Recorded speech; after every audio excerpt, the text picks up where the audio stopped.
आम्। हा आरब्धवान्। नमस्ते। हा नमः सर्वेभ्यः। मम नाम दीप्ति अस्ति। अहं इदानीं फ्रान्स् देशे अस्मि। अहमपि MIT IKS मध्ये MA संस्कृतं कृतवती। गतवर्षम् अहं समाप्तवती।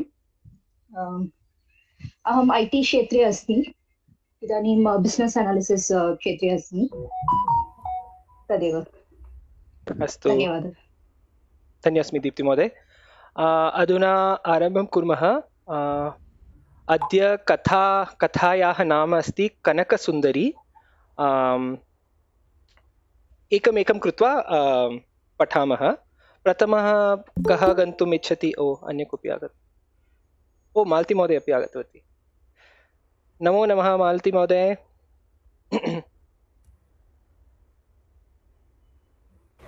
नमो नमः। अस्तु, प्रथमः कः अथवा का गन्तुम् इच्छति?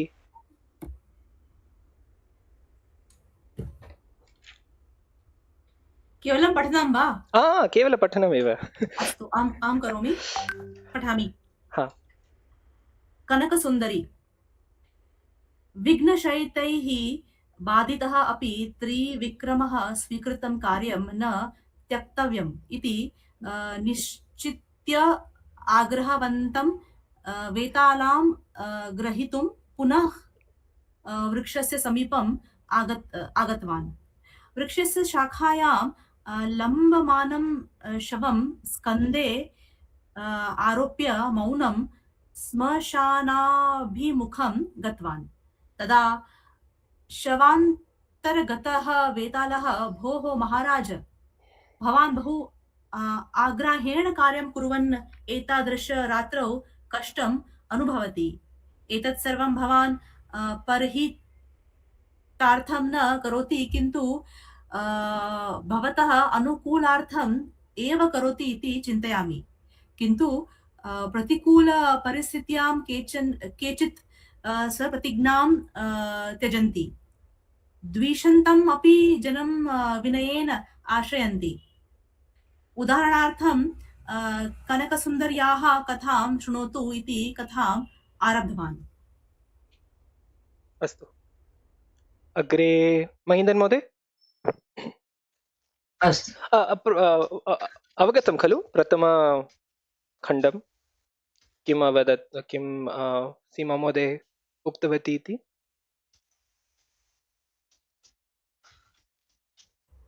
आङ्ग्लभाषायां वदामि वा?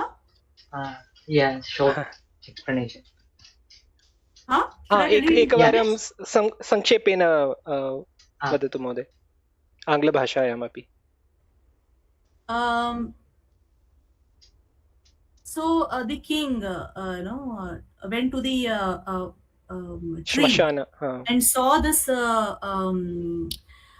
Vetal over there, and he put him on his shoulder, and then he took him toward the smashan to burn him, basically. And then the Vetal says, you are doing this for your own swartha, anukulartham, not for parahitartham. No, he's saying ulta. You're not doing it for yours, you're doing it for someone. Bhavan parahitartham parahitartham na karoti. It's not for others. Kintu bhavata anukulartham. That's what I said. No, doing it for yourself. That's what I said. Iti I feel. किन्तु प्रतिकूल परिस्थित्यां केचन स्वप्रतिज्ञां त्यजन्ति. In a awkward situation, we are supposed to give up our own pratigna. Then he said, for example, let me give the example of Kanakasundarya's story. Listen to that as an example of his point. That's the whole para. धन्योऽस्मि सीमा महोदय। हाँ, महीन्दन् महोदय।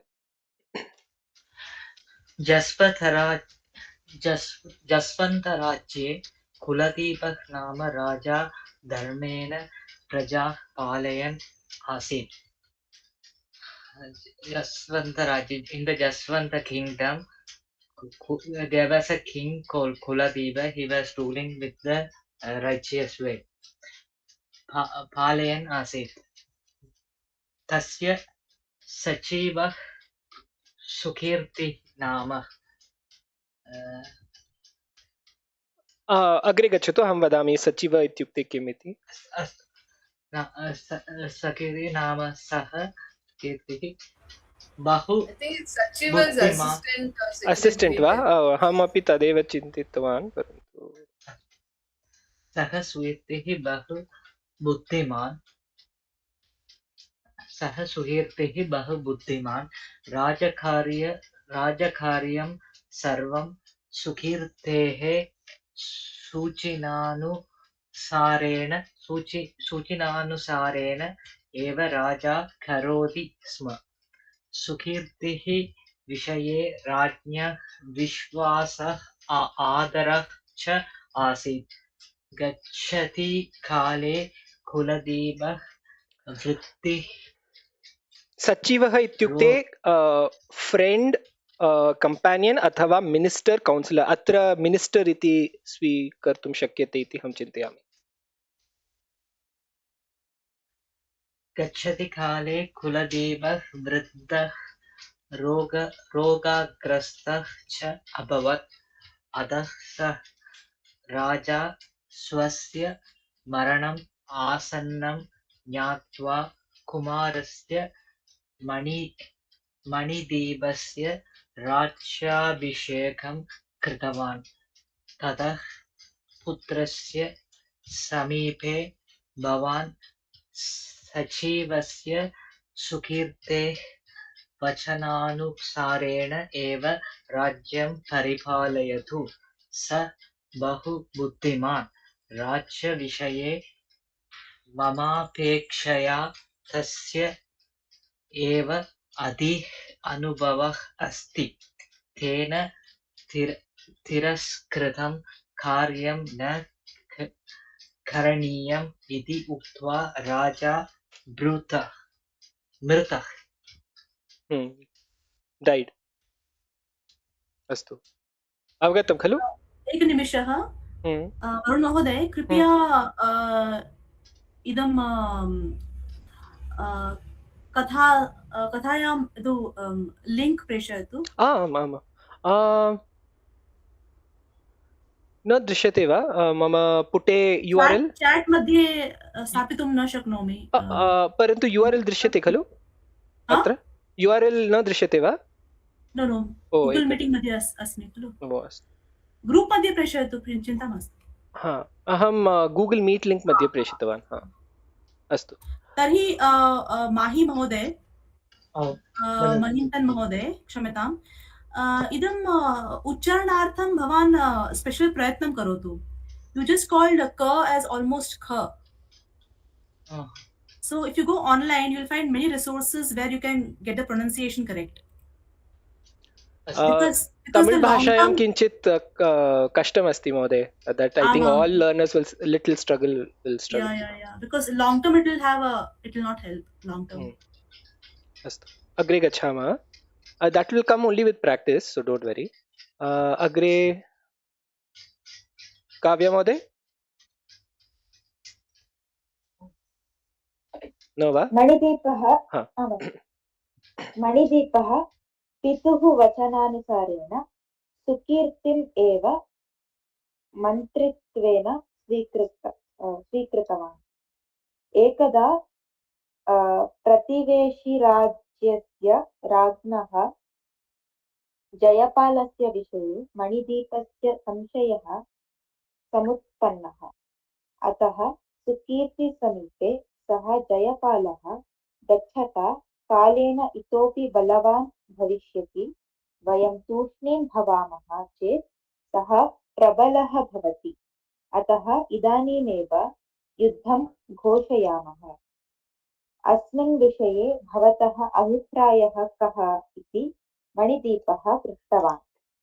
सुकीर्तिः किञ्चित् आलोच्य उक्तवान्, महाराज, कृपया एतं प्रयत्नं त्यजतु। इदानीं युद्धं मास्तु। मणिदीपः बहु आश्चर्येण पृष्टवान्, भवान् किमर्थम् एवं वदति? अवगतं खलु? अनुवादं न आवश्यकम् इति अहं चिन्तयामि। महीन्दन् महोदय अवगतं वा? हा। अस्तु। मालती महोदय।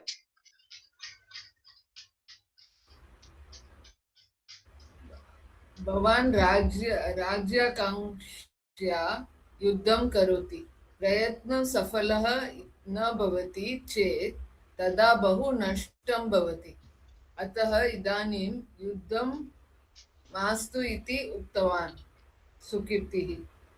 मणिदीपाय एषा सूचना न अरोचत, किन्तु सः सचिवः अनुभवी धीमान् च तस्य सूचना न तिरस्कारणीया इति पितुः वचनं स्मृत्वा अनिच्छन् अपि युद्धप्रयत्नं सः त्यक्तवान्। ततः कतिपय दिनानन्तरम् एकदा मृगाया विहारार्थम् अरण्यां गन्तुं राजा सिद्धः। अनुवादम् अनिच्छन् किं महोदय? स्मृत्वा अनिच्छन्। The second last sentence. मणिदीपाय एषा सूचना न अरोचत, किन्तु सः सचिवः अनुभवी धीमान् च तस्य सूचना न तिरस्कारणीया इति पितुः वचनं स्मृत्वा अनिच्छन्। अनिच्छन् इत्युक्ते न इच्छा इति अहं चिन्तयामि। Okay.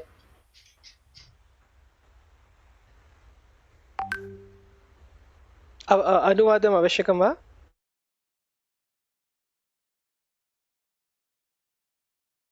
अनुवादः अपि करोतु महोदय, मालती महोदय।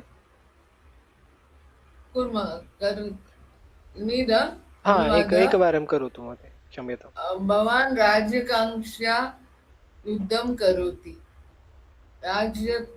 राज्याकाङ्क्षया, for the sake of the this state he is doing yuddham, prayatnam safalam na bhavati chet tada bahu nashtam bhavati. If you don't succeed, then you will incur a heavy loss.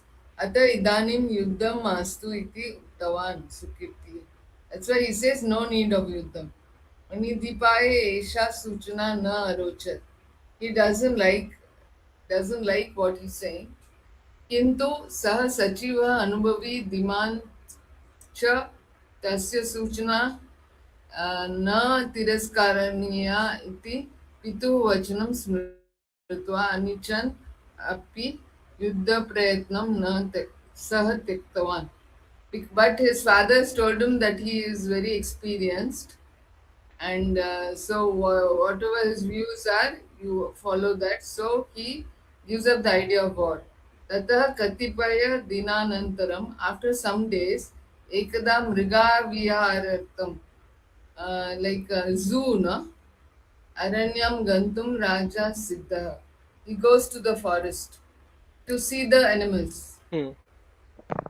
I think not. I think hunting. No, hunting. Hello, mriga ya vihar. Aranyam is forest, na? Aranya is forest. Mrigaya. Mriga viharartam means to viharartam is actually going around, na? Visiting. To see the animals, he goes to the forest, right? Vihara ityukte removing. I thought so. It's hunting. Mrigaya viharartham. But it can also be roaming around. Astu.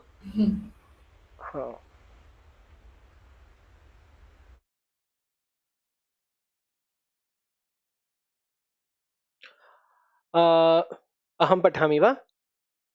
सुकीर्तिः तत् ज्ञात्वा राज्ञः समीपम् आगत्य उक्तवान्, राजन्, अद्य मृगाय विहारार्थं गमनं नोचितं, न उचितं। दिनद्वयानन्तरं गच्छतु इति निरोधं कृतवान्।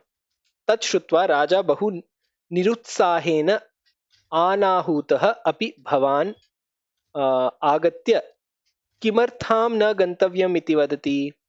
कारणं वदति चेत् समीचीनम् इति पृष्टवान्। अद्य वृष्ट्याः लक्षणम् अस्ति।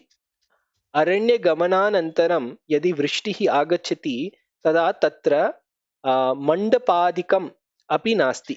मण्डपादिकम् इत्युक्ते किं? मण्डप एक्सेट्रा। मण्डप अपि नास्ति। अपि च मृगयविहारार्थम् एषः वर्षाकालः न अनुकूलाय भवति। गन्तव्यमेव इति मनसि अस्ति चेत् दिनद्वयानन्तरं गमनम् उचितम्। अद्य वृष्टिः भवेत् चेत् पुनः शीघ्रमेव वृष्टिः न भविष्यति इति सुकीर्तिः उक्तवान्। अवगतं खलु? अनुवादम् आवश्यकं वा? He says it will rain, so don't go to Yeah, the forest. go after 2 days if you need to go. Yeah. Okay. कोऽपि अवशिष्ट अस्ति वा? नो न खलु? सीमा महोदय?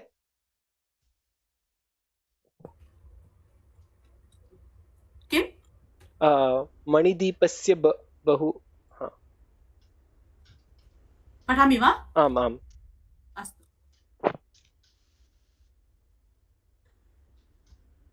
एकनिमिषः, जस्ट् स्क्रोल् करणीयं वा? एकनिमिषः।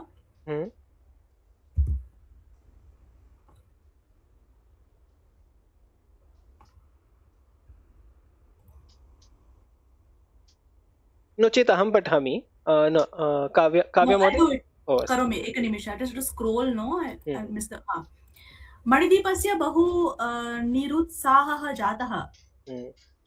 तथापि सुकृतेः सूचनानुसारं मृगयाविहारं स्थगितवान्। तद्दिने वृष्टिः न अभवत्। तद्दिनेनि सम्यक् वा? केचन दोषानि सन्ति। चिन्ता मास्तु। तद्दिने वृष्टिः न अभवत्। आकाशे तत्र तत्र मेघाः सञ्चरन्ति स्म। मणिदीपः सुकीर्तिम् आहूय भवान् अत्युत्साहेन मृगयाविहारार्थं गच्छन्तं मां निरुद्धवान्, किन्तु वृष्टिः न अभवत् इति उक्तवान्। सुकीर्तिः विहस्य उक्तवान्, महाराज, अस्माकं राजधान्यां वृष्टिः न अभवत्, किन्तु अरण्ये महती वृष्टिः अभवत् एव इति मन्ये। अहं मेघस्य वाच्योः च लक्षणं सर्वं जानामि। मणिदीपः सन्देह निवारणार्थम् अरण्ये दृष्ट्वा आगन्तुं कांश्चन भटान् प्रेषितवान्। भटाः आगत्य अरण्ये बहु वृष्टिः अभवत्, सर्वम् अरण्यं जलमयं जातम्। अपि च इदानीम् अपि वृष्टिः वर्षन्ती एव अस्ति इति उक्तवान्। अर्थः, the Manidipa, this discouragement happened, but Sukirti's advice, based upon that, he called off his hunting trip. It did not rain that day, but clouds were drifting. So Manidipa called Sukirti and said, you stopped the me from going there, but rain didn't happen. Sukirti said, in capital there was no rain, but in the forest it rained a lot. So Manidipa sent soldiers to check the forest, and they came back saying it rained a lot, and it is still raining.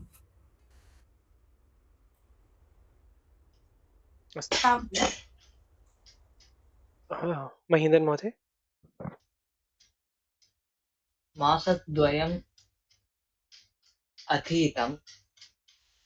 एकस्मिन् दिने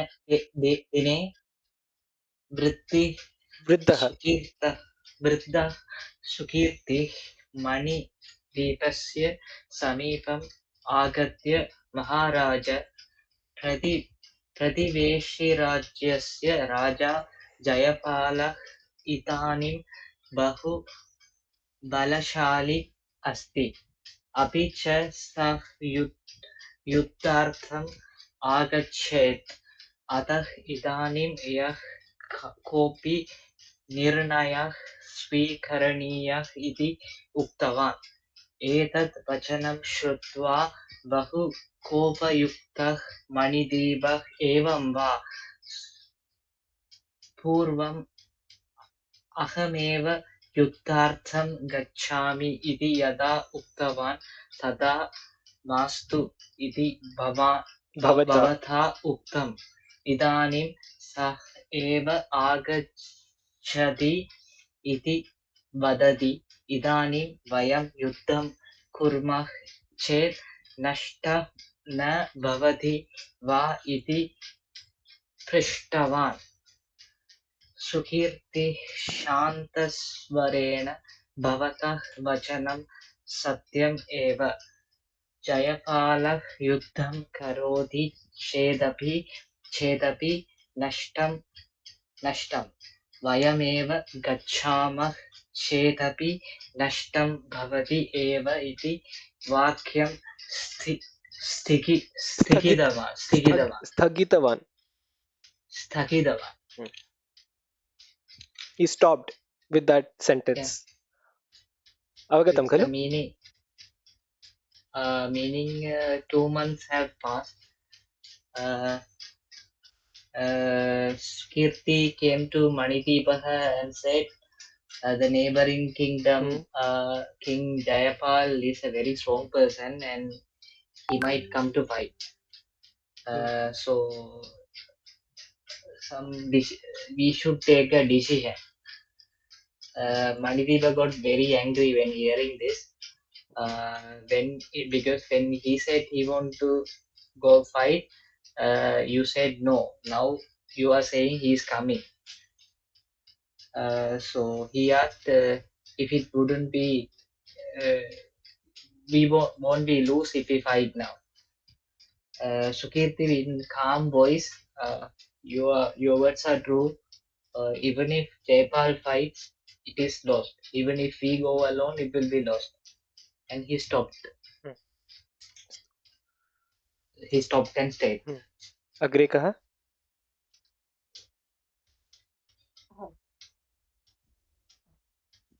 तदा मणिदीपः आश्चर्येण सुकीर्तिं तर्हि युद्धं मास्तु शरणागताः भवामः इति वदति वा भवान्? जयपालस्य वयं माण्डलिकाः भवामः इति भवतः इच्छा वा इति पृष्टवान्। मम अभिप्रायः एवं न। जयपालस्य सैनिकबलं बहु अस्ति। तादृशराजेन सह युद्धापेक्षया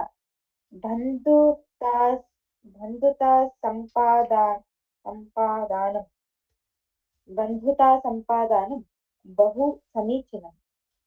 जयपालस्य बुद्धिमती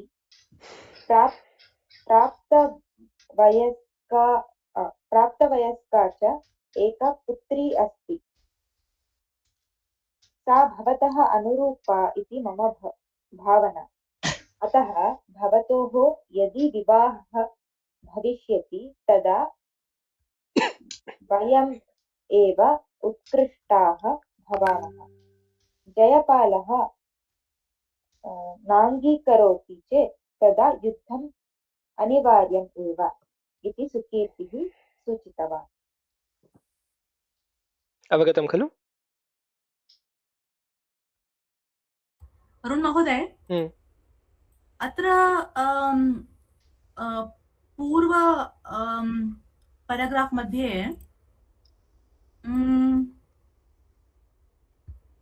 एकः in this मासद्वयम् अतीतम् in that end of second line द्वितीय पङ्क्त्याः अन्ते एतत् वचनं श्रुत्वा बहु कोपयुक्तः मणिदीपः एवं वा। Here it doesn't say उक्तवान्। अत्र that transition नास्ति। कुत्र डबल कोट्स आरम्भं भविष्यति इति context दृष्ट्वा एव वक्तव्यम्। No, my question is, looks like it's a style of writing because in the previous line, aham idanim yah kopi nirnayah svikरणीयः इति उक्तवान्. So I think it's a style of writing in Sanskrit. अहमपि तदेव चिन्तितवान् महोदय। This next line also has uktam. Uktwan and uktam both are there. पूर्वमहमेव युद्धार्थं गच्छामि इति यदा उक्तवान् तदा मास्तु इति भवता उक्तम्. I think it's a writing style. It's not something missed. एवं दृश्यते. I think olden times एतादृश एव विधि आसीत् इति अहं चिन्तयामि.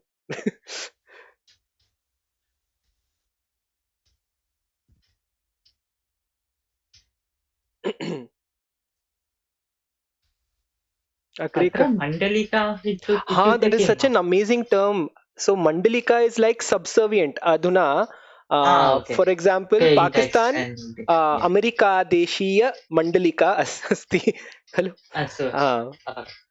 चीन देशीय अपि मण्डलिकायाः अस्ति.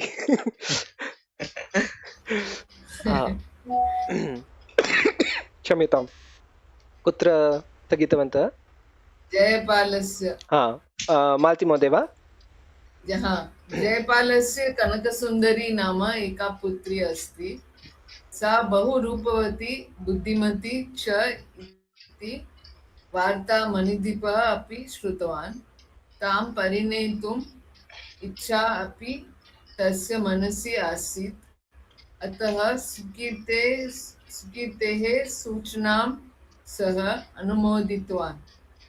तत् श्रुत्वा जयपालस्य महान् आनन्दः जातः.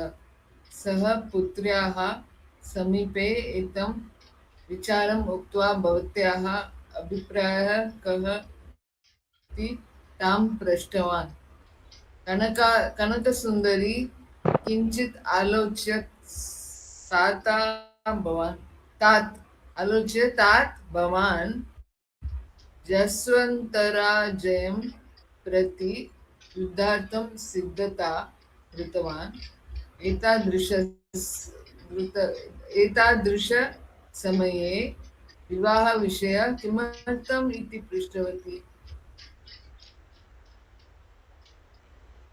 So, you want the details or it's okay?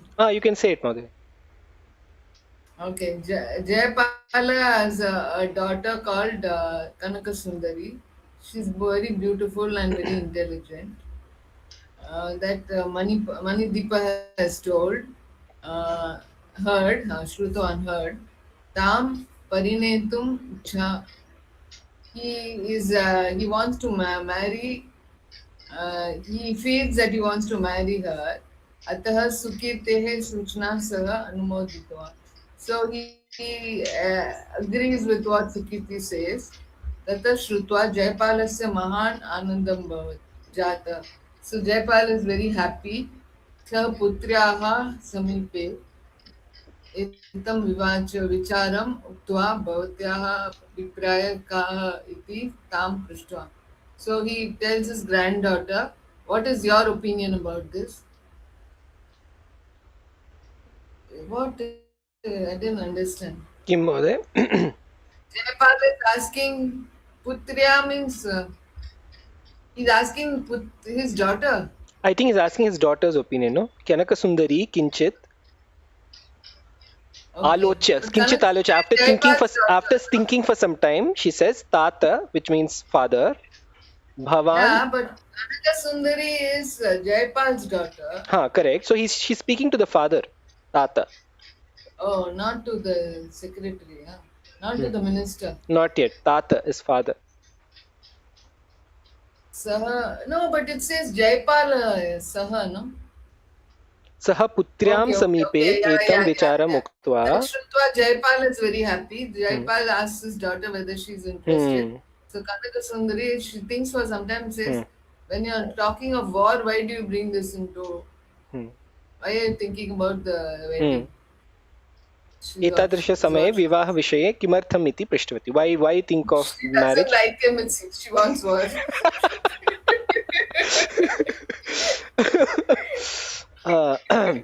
तरुणः मणिदीपः यदा कदा वा युद्धार्थम् आगच्छति इति मम संशयः आसीत् एव. So the father is speaking now. So when Manideepa might come for war, it was always a doubt for me. अतः वयमेव पूर्वं गच्छामः इति मया निश्चितं. So I thought of fighting the war before he starts the war. Kintu sah Manidipah yadi mama jamata bhavishyati, if he becomes my jamat, tada santosha eva, then I'm happy. Api cha sah bhavatyaha anurupah. Anurupah? Anurupah? Na janami what it means. कोऽपि जानाति वा? शब्दः किम्? अनुरूपः. अनुरूपः.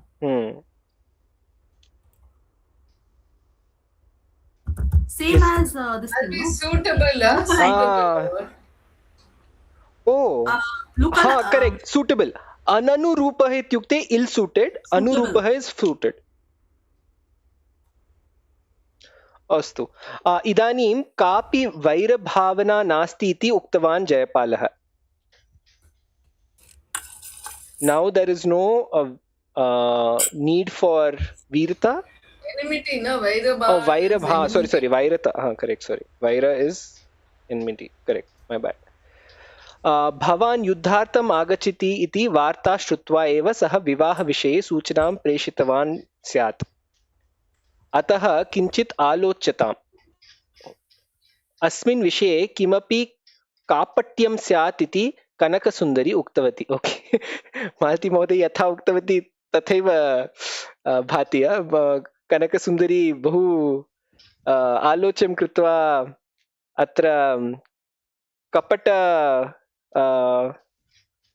मार्गः मणिदीपः स्वीकरोति इति सा चिन्तितवती इति भाति. अतः सा किञ्चित् चिन्तयित्वा वदामि इति सः उक्तवती. अस्तु, अग्रे सीमा महोदय.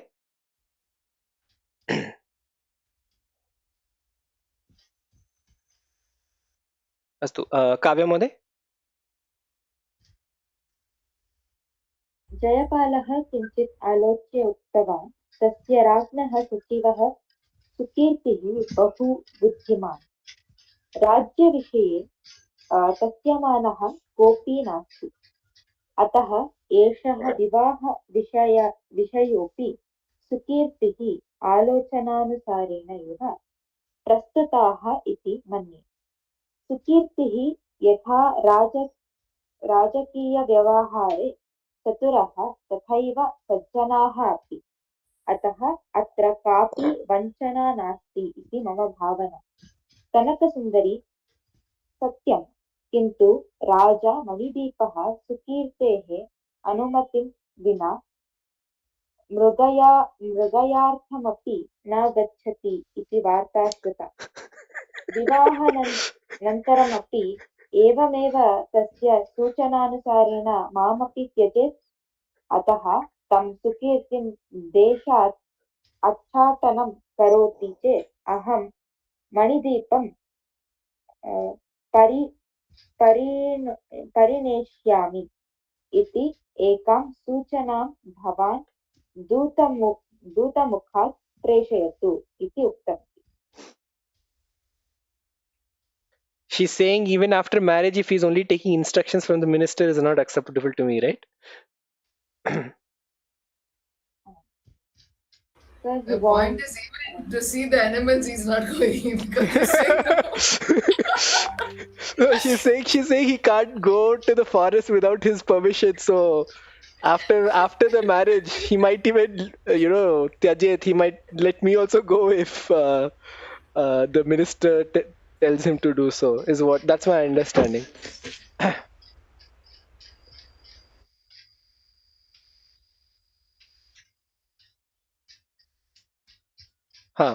So she's saying if you kick the minister out of the country, then I'm ready to marry, is what she's saying, is it?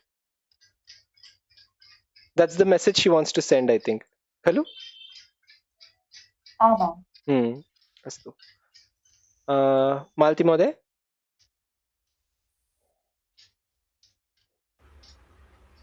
Jayapala तथैव कृतवान्.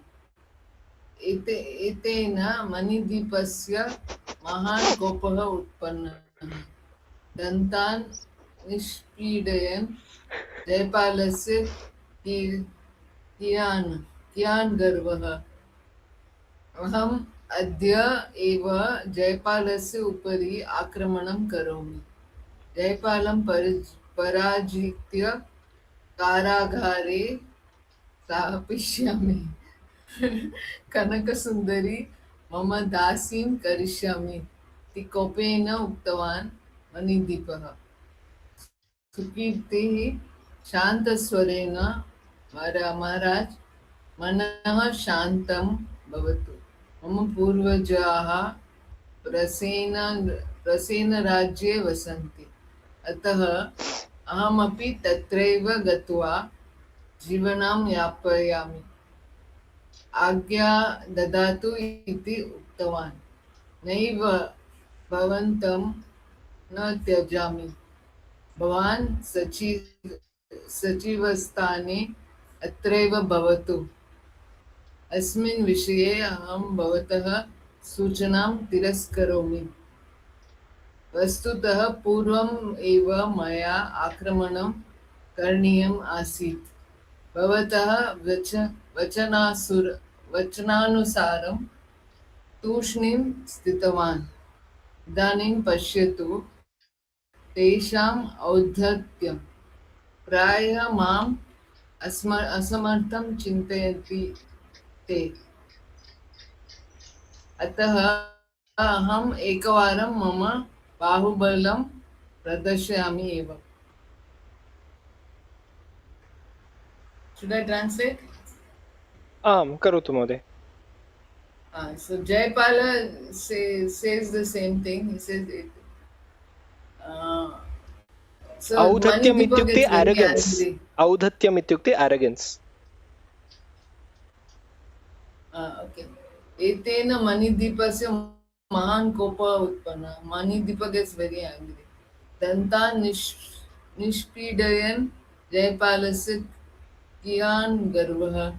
Why is Jayapala so arrogant?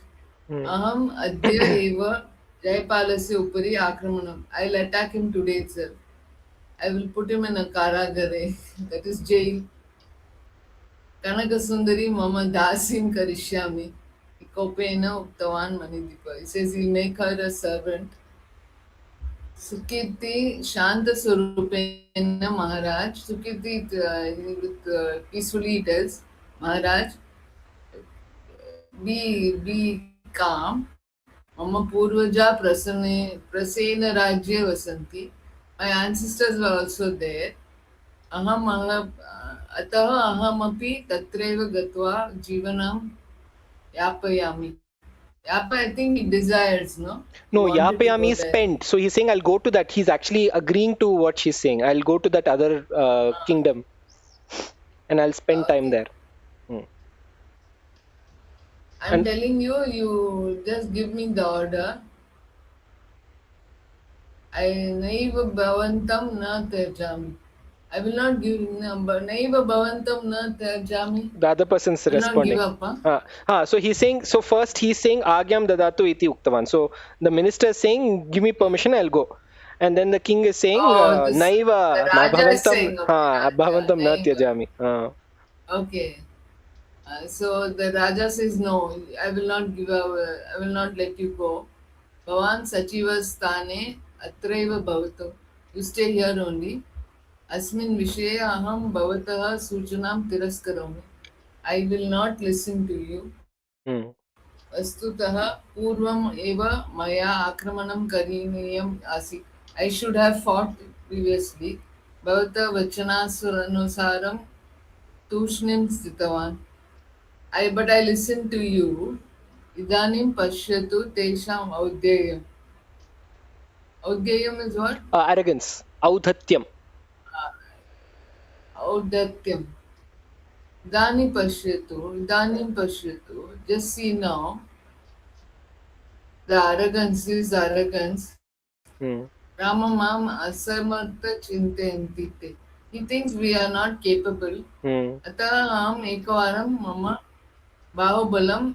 We should show our capacity. Mahindan Moday, patatu. एतावत् पर्यन्तम् अहं भवतः वचनानि सर्वाणि परिपालितवान्। इदानीं तु एषः मम गौरवस्य प्रश्नः। अतः युद्धविषये अन्यथा मा वदतु इति मणिदीपः उक्तवान्। कतिपयदिनानन्तरं मणिदीपः जयपालेन सह युद्धार्थं गतवान्, किन्तु जयपालः युद्धम् अकृत्वा सन्धिं च कृत्वा स्वस्य पुत्रीं कनकसुन्दरीं मणिदीपाय दत्त्वा विवाहं कारितवान्। अवगतं खलु? अस्तु, अहं पठामि। वेतालेन एवं कथां समाप्य उक्तं, राजन्, कनकसुन्दर्याः वर्तनम् अनुचितं किल? सा पूर्वं किम् उक्तवती? अनन्तरं किम् अभवत्? सुकीर्तेः देशाचाटनं विना अहं न परिणेष्यामि इति पूर्वम् उक्तवती। अनन्तरं सन्धिं कृत्वा परिणीतवती। कनकसुन्दर्याः परिणयस्य कारणं तु मम कष्टम् आपतितम् इति तस्याः भावना किल स्यात्। अतः सा अङ्गीकृतवती इति मन्ये। एतेषां सन्देहानाम् उत्तरं भवान् न वदति चेत् भवतः शिरः भग्नं भवति इति। अवगतं खलु? अनुवादम् आवश्यकं वा? So the Vetal says he's ending the story here. So basically what happened was he went to war instead of agreeing to this request, this demand by Kanakasundari. And the king, instead of going ahead with the war, basically agreed to just marry his daughter to Manideepa instead. So the Vetala says, Kanakasundaryaha vartanam anuchitam kila. So it wasn't a good idea, right? Anuchitam. She said, what did she say earlier? But what happened later? And Sukirti Deshochatanam. So again, so without him kicking him out of the kingdom, she agreed to marriage. Parineshami iti purvam uktavati. She will not marry him without having Sukirt excommunicated from the country. But later, Sandhim Kritva agreed to a mediation and then got married. Kanakasundarya Parinayasya Karanam tu mama kashtam आपतितम इति तस्याः भावना किल.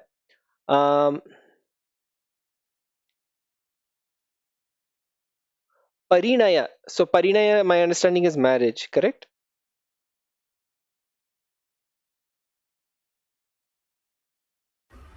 Yeah, marriage. Parinaya. So the reason for her agreeing was because she got into trouble, is my understanding. Ataha sa angikritavati iti manya. That's why she agreed. So is my understanding correct? Are my doubts correct? If you don't answer, your head will explode into pieces. Kavya Mode? त्रिविक्रमः उत्तरितवान्, कनकसुन्दर्याः वर्तने किमपि अनुचितं नास्ति। मणिदीपः सुकीर्तेः सूचनां विना किमपि कार्यं कर्तुम् असमर्थः इति कनकसुन्दरी जानाति। सर्वदा सुकीर्तेः सूचनानुसारेण एव सर्वं करोति चेत् तादृशः राजा अस्वतन्त्रः भवति। कालक्रमेण तादृशस्य राज्ञः आलोचनाशक्तिः एव अपगच्छति। सः पराधीनः अपि भवेत्। मणिदीपे स्वतन्त्ररूपेण आलोचनाशक्तिः अस्ति वा न वा इति परीक्षितुम् एव कनकसुन्दरी सचिवस्य देशोच्चाटनादण्डनं ददातु इति उक्तवती। अस्मिन् विषये मणिदीपः स्वयमेव आलोचनां कृत्वा सचिवं न त्यक्तवान्। अनया परीक्षया मणिदीपस्य स्वयम् आलोचनाशक्तिः अस्ति, अपि च स्वस्मै न रोचते चेत् सूचनां तिरस्करोति इत्यपि ज्ञातम्।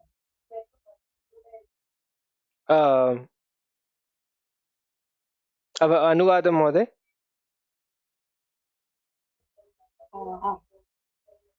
So Vikramaditya says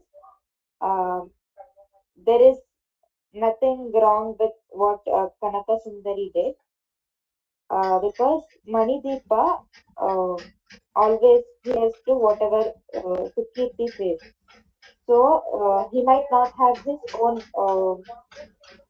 thinking power or decision making power. But when she announced that Sukirti has to be sent somewhere else out of the country, he stood for him and he took the decision. So this also shows that he can take decisions without Sukirti's help also. अस्तु। मालती महोदय।